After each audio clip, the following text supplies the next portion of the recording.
தமிழ் திரையுலகின் முதல் super star முடிசூடா மன்னன், ஏலிசை மன்னன் போன்ற பல பட்டப்பெயர்களை கொண்ட MKT என்ற மாயவரம் கிருஷ்ணசாமி தியாகராஜன் மார்ச் 1, 1910 அன்று மாயவரத்தில் பிறந்தவர். இவரது முழு பெயர் முத்துவீர ஆசாரி கிருஷ்ணசாமி ஆசாரி தியாகராஜ பாகவதர். இதில் பாகவதர் என்பதும் இவருக்கு கொடுக்கப்பட்ட பட்டங்களில் ஒன்றாகும். தந்தை கிருஷ்ணசாமி ஆசாரி ஒரு பொற்கொள்ள, தாய் மாணிக்கத்தம்மாள். சிறு வயது முதலே இசையில் ஈடுபாடு கொண்டவர். தனது 10வது வயதில் வீட்டை விட்டு ஓடிப்போய் ஆந்திராவில் தங்கி பாட ஆரம்பித்தார். பின்னர் அவரது தந்தை ஆந்திராவில் உள்ள கட்டப்பாவிற்கு சென்று அவரை பார்த்தபோது MKTயின் இசை கச்சேரியை அனைவரும் மெய்மறந்து கேட்டுக் கொண்டிருந்தார்கள். இதை பார்த்த அவரது தந்தை ஆச்சரியத்தோடு அவரும் மெய்மறந்து நின்றார். பின்னர் பாகவதரின் இசை ஆர்வத்தை தெரிந்து கொண்டு திருச்சிக்கு அழைத்து வந்து இசை கல்லூரியில் படிக்க அனுமதித்தார். FG நடேச ஐயரின் ரசிகர் அஞ்சலி சபா மூலம் நாடகங்களில் நடிக்க தொடங்கினார். ஹரிச்சந்திரா நாடகத்தில் லோகிதாசன் வேடம் பெரும் புகழை பெற்றுத் தந்தது. அதன் பின்னர் பவளக்குடி திரைப்படம் மூலம் கதாநாயகனாக அறிமுகமானார். சிந்தாமணி, அம்பிகாபதி, திருநீலகண்டர், அசோக் குமார் என பல வெற்றி படங்களை அளித்தார். பின்னர் வெளியான ஹரிதாஸ் திரைப்படம் சென்னை பிராட்வே திரையரங்கில் தொடர்ந்து 3 ஆண்டுகள் ஓடி, அதாவது 780 நாட்கள் ஓடி இந்திய திரையுலகிலே மிகப்பெரிய சாதனை படைத்தது. பாகவதர் திரையில் ஜொலிக்கும் நட்சத்திரமாக இருந்தாலும் நிஜ வாழ்க்கையில் ஒரு தீவிர சிவபக்தர். தனது வீட்டில் ஒரு தனி அறையை வழிபாட்டிற்காக வைத்திருந்தார். அதிகாலை எழுந்து நீண்ட நேர சிவபூஜை செய்த பிறகுதான் மற்ற வேலைகளை கவனிப்பார். பாகவதர் எப்போதும் நெற்றியில் திருநீர் அணிந்திருப்பதோடு படப்பிடிப்பின் போது மட்டுமே மேக்கப்பிற்காக அதை துடைப்பார். பாகவதர் விஸ்வகர்மா சமூகத்தைச் சேர்ந்தவர் என்பதால் அவருக்கு தங்க நகைகளின் தரம் மற்றும் வேலைப்பாடுகள் பற்றி அபாரமான அறிவு இருந்தது. தனக்கு தேவையான நகைகளை தானே வடிவமைத்துக் கொள்வார். பாகவதரின் புகழ்பெற்ற பாகவதர் கிராப், அதாவது தலைமுடி அலங்காரம், அக்கால இளைஞர்களிடையே மிகப்பெரிய முகத்தை ஏற்படுத்தியது. பாகவதர் தனது தோற்றத்தில் மிகவும் அக்கறை கொண்டு தலைமுடியை பராமரிக்கவே தினசரி அதிக நேரம் எடுத்துக் கொள்வார். பாகவதர் தனது காரில் இரவு நேரங்களில் சுற்றி வரும்போது சாலையோரம் வசிப்பவர்களுக்கும் ஏழைகளுக்கும் யாருக்கும் தெரியாமல் பணமும் உணவும் கொடுத்து செல்வாராம். ஒருமுறை ஒரு ஏழை இசைக்கலைஞர் தனது மகளின் திருமணத்திற்காக பாகவதரிடம் உதவி கேட்ட போது சற்றும் தயங்காமல் தன்னிடம் இருந்த தங்க காப்புகளை கழற்றி கொடுத்து அனுப்பி வைத்திருக்கிறார். பாகவதர் தான் செய்த உதவிகளை விளம்பரப்படுத்த ஒருபோதும் அனுமதிக்க மாட்டாராம். பாகவதர் எப்பொழுதும் தங்க தட்டிலேயே சாப்பிடும் பழக்கம் கொண்டவர். வெறும் ஆடம்பரத்திற்காக அல்ல, தனது கௌரவத்தின் அடையாளமாக அதை வைத்திருந்தார். இப்படி ஆடம்பரமாகவும் புகழின் உச்சியிலும் வாழ்ந்து கொண்டிருந்த பாகவதரின் வாழ்க்கை லட்சுமிகாந்தன் என்னும் மஞ்சள் பத்திரிகையாளரால் தலைகீழாக மாறிப்போனது. ஹரிதாஸ் திரைப்படம் வெற்றிகரமாக ஓடிக்கொண்டிருந்த காலகட்டம் அது. லட்சுமிகாந்தன் என்பவர் சினிமா தூது மற்றும் இந்து நேசன் என்ற மஞ்சள் பத்திரிகைகளை நடத்தி வந்தவர். லட்சுமிகாந்தன் திரையுலக நட்சத்திரங்களின் அந்தரங்க வாழ்க்கையை பற்றி மிகவும் கேவலமாகவும் மிரட்டும் துணியிலும் எழுதி வந்தவர். பாகவதர் NS கிருஷ்ணன் மற்றும் புகழின் உச்சியில் இருந்த அரசியல் துறை மற்றும் சினிமா துறையில் இருந்தவர்களை மிரட்டி பணம் கேட்பது அவரது வாடிக்கையாகவே இருந்தது. லட்சுமிகாந்தனின் இந்த செயல்கள் அனைவருக்கும் மன உளைச்சலை தந்து கொண்டிருந்தது. சென்னை வேப்பேரியில் ஒரு காலை நேரத்தில் ரிக்ஷாவில் சென்று கொண்டிருந்த லட்சுமிகாந்தன் மர்ம நபர்களால் கத்தியால் குத்தப்பட்டார். குத்தப்பட்ட லட்சுமிகாந்தன் நேராக தனது வக்கீலை பார்க்க சென்றிருக்கிறார். லட்சுமிகாந்தன் தனது வக்கீலிடம் தான் மர்ம நபர்களால் குத்தப்பட்டதாக சொல்லியிருக்கிறார். ஆனால் அவரது வக்கீல் உடனே நீங்கள் மருத்துவமனைக்கு செல்லுங்கள் என்று கூறியிருக்கிறார். ஆனால் லட்சுமிகாந்தன் மருத்துவமனைக்கு செல்லாமல் அடுத்ததாக காவல் நிலையத்திற்கு சென்று ஒருவரின் பெயரையும் குறிப்பிடாமல் காவல் அதிகாரிகளிடமும் தான் மர்ம நபர்களால் குத்தப்பட்டதாக கூறியிருக்கிறார். அதன் பிறகு மருத்துவமனையில் அனுமதிக்கப்பட்டிருக்கிறார். அங்கு லட்சுமிகாந்தன் சுய நினைவுடன் இருந்ததோடு காவல்துறையினருக்கு வாக்குமூலமும் அளித்திருக்கிறார். லட்சுமிகாந்தனுக்கு நிகழ்ந்தது சாதாரண கத்திக்குத்து என்று கருதப்பட்ட நிலையில் மறுநாள் அதிகாலை திடீரென மரணமடைந்தார். இந்த மரணத்திற்கு காரணம் மருத்துவ குறைபாடா அல்லது கொலையாளி மருத்துவமனையிலேயே தனது வேலையை முடித்துக் கொண்டாரா என்பது இன்று வரை தீர்க்கப்படாத மர்மமாகும். கொலை நடந்த இடத்தில் பாகவதர் இல்லை, NS கிருஷ்ணனும் இல்லை. ஆனாலும் லட்சுமிகாந்தன் மரண வாக்குமூலத்தில்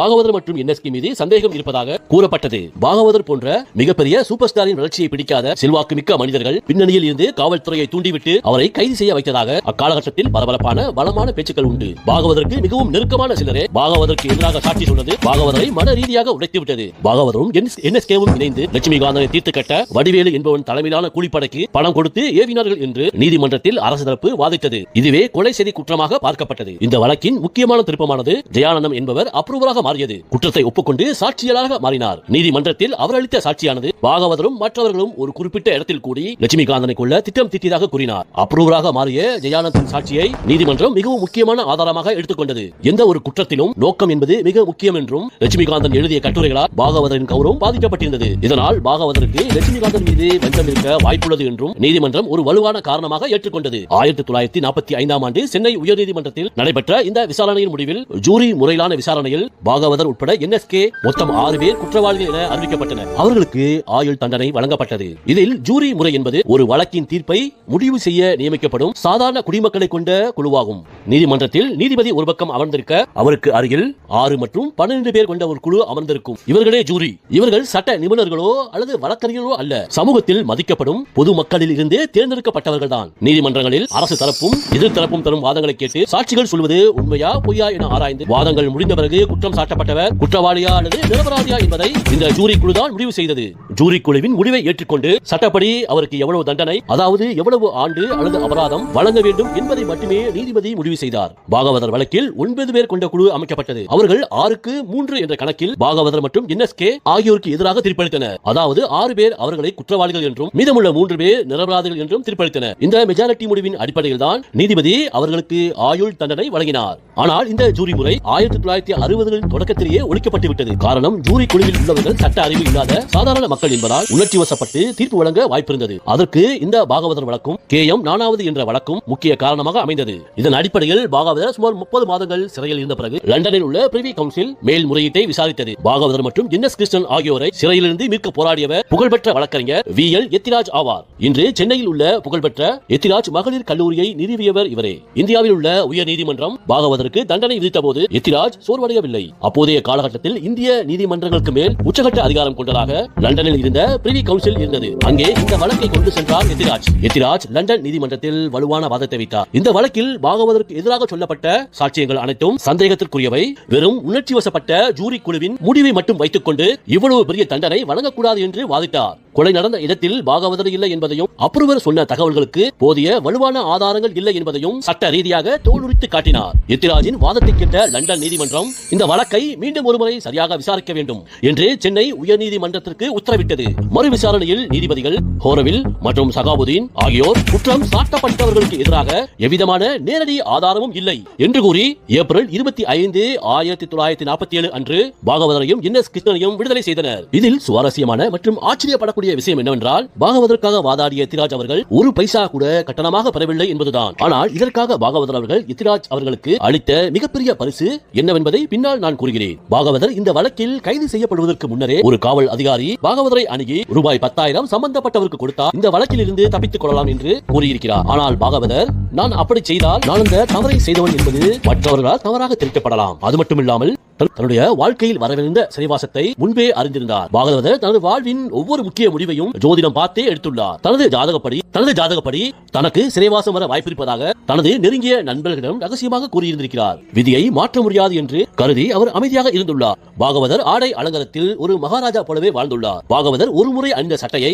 மீண்டும் அணிய மாட்டார் என்ற வதந்தியும் உண்டு. பாகவதரிடம் சுமார் 200க்கும் மேற்பட்ட பட்டுச்சட்டைகள் மற்றும் வேட்டிகள் இருந்தன. அவை அனைத்தையும் மிகவும் ரகசியமாக பராமரித்து வந்துள்ளார். சிறைக்கு சென்ற பிறகு அந்த ஆடுகள் அனைத்தும் கவனிப்பாரற்று கரையான் அழைத்ததாக கூறப்பட்டது சோகத்தின் உச்சகட்டமாகும். மேலும் பாகவதர் சிறையில் இருந்த போது அவர் யாரிடமும் அதிகமாக பேசுவதில்லையாம். ஒரு நாளைக்கு 10 முதல் 12 மணி வரை தியானமும் சிறிய காகிதங்களில் பாடல்களை எழுதுவதிலும் நேரத்தை செலவிட்டாராம். பாகவதர் சிறையில் இருந்த போது அவர் எழுதிய பல பாடல்கள் பிற்காலத்தில் அவர் பாடிய தத்துவ பாடல்களுக்கு அடிப்படையாக அமைந்தன. சிறை வளாகத்தில் அவர் ஒரு செடியை நட்டு அதற்கு தன் மகனைப் போலவே தண்ணீர் ஊற்றி வளர்த்தாராம். விடுதலையாகி வரும்போது அந்த செடியை பார்த்து கண்ணீர் விட்டு விடைபெற்றுள்ளார். பாகவதர் உச்சத்தில் இருந்தபோது அவரை சுற்றி இருந்த நூற்றுக்கணக்கான நண்பர்கள் பாகவதர் சிறையிலிருந்து வந்த பிறகு பார்க்க கூட வரவில்லையாம். இது அவருக்கு தெரிந்திருந்தாலும் தன்னை ஏமாற்றியவர்களை பற்றி ஒருபோதும் பொதுவெளியில் குறைகூறியதில்லை. தன்னுடைய இறுதி மூச்சு வரை தன்னை நட்டாற்றில் விட்டவர்களையும் மன்னிக்கும் மனப்பக்குவத்தை கொண்டிருந்தார். பாகவதர் விடுதலையாகி சிறைவாசலிலிருந்து வெளியே வந்தபோது ஆயிரக்கணக்கான ரசிகர்கள் திரண்டு நின்று பாகவதற்கு உற்சாக வரவேற்பை அளித்தனர். ஹரிதாஸ் படம் இப்போதும் ஓடிக்கொண்டிருக்கிறது என்ற செய்தி பாகவதற்கு மகிழ்ச்சியை தந்தாலும் பாகவதரின் உடல்நிலை மிகவும் தளர்ந்திருந்தது. வழக்கிற்காக தனது சொத்தின் பெரும்பகுதியை விற்று தீர்த்ததோடு அவரது சேமிப்பு அனைத்தும் கரைந்திருந்தது. பாகவதர் சிறையில் இருந்த காலத்தில் தமிழ் சினிமா முற்றிலும் மாறியிருந்தது. பாகவதரின் பாடல்கள் நிறைந்த சங்கீத படங்கள் மெல்ல மெல்ல மறையத் தொடங்கி வசனங்களுக்கு முக்கியத்துவம் தரும் படங்கள் வரத் தொடங்கின. சிறையிலிருந்து வெளிவந்து அவர் நடித்த முதல் படம் ராஜமுக்தி. இதில் பானுமதி கதாநாயகியாக நடித்தார். ஆனால் பாகவதரின் தோற்றம் மாறியிருந்தது. குரலில் அந்த பழைய உற்சாகம் இல்லாமல் போனது. மேலும் இப்படம் பெரும் தோல்வி அடைந்தது. அதன் பின்னர் சியாமலா, அமரகவி போன்ற திரைப்படங்கள் வெளிவந்தாலும் சிந்தாமணி, ஹரிதாஸ் போன்ற வெற்றி அடையவில்லை. ரசிகர்கள் அவரை ஒரு குற்றவாளியாக பார்த்தது பாகவதருக்கு மிகுந்த மன வருத்தத்தை தந்தது. திரையுலகில் சரிவு ஏற்பட்ட போது அவர் முற்றிலும் ஆன்மீகவாதியாக மாறினார். மேலும் பாகவதற்கு தீவிரமான சக்கர நோய் இருந்தது. இதன் காரணமாக ஒரு கண் பார்வை முற்றிலும் மறைந்தது.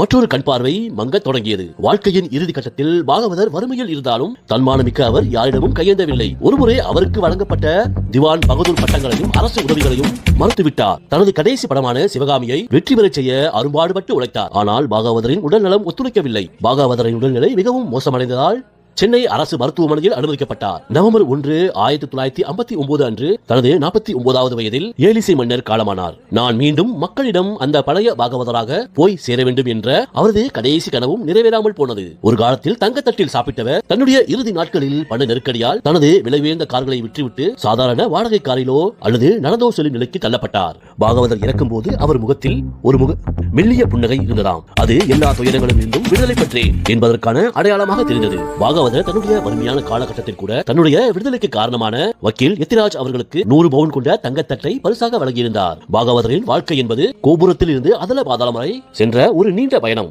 பாகவதர் சிறந்த கலைஞராக மட்டுமல்லாமல் சகிப்புத்தன்மை கொண்ட மாமனிதராகவும் வாழ்ந்திருக்கிறார். பாகவதரின் மறைவுக்கு பிறகு அவரது விலைவீழ்ந்த வீடுகள் மற்றும் உடைமைகள் கடனை அடைப்பதற்காக விற்கப்பட்டன. பாகவதரின் மகன்களும் பேரன்களும் மிகவும் எளிய நிலையில் கூலி வேலை செய்தும் சிறிய கடைகள் நடத்தியும் பிழைப்பு நடத்தும் சூழலுக்கு தள்ளப்பட்டனர். இதை அறிந்த சில திரையுலகத்தினர் மற்றும் முந்தைய தமிழக அரசு அவ்வப்போது நிதியுதவிகளை வழங்கியதோடு அவரது வாரிசுகளுக்கு அரசு குடியிருப்புகள் வழங்கி கௌரவித்தன.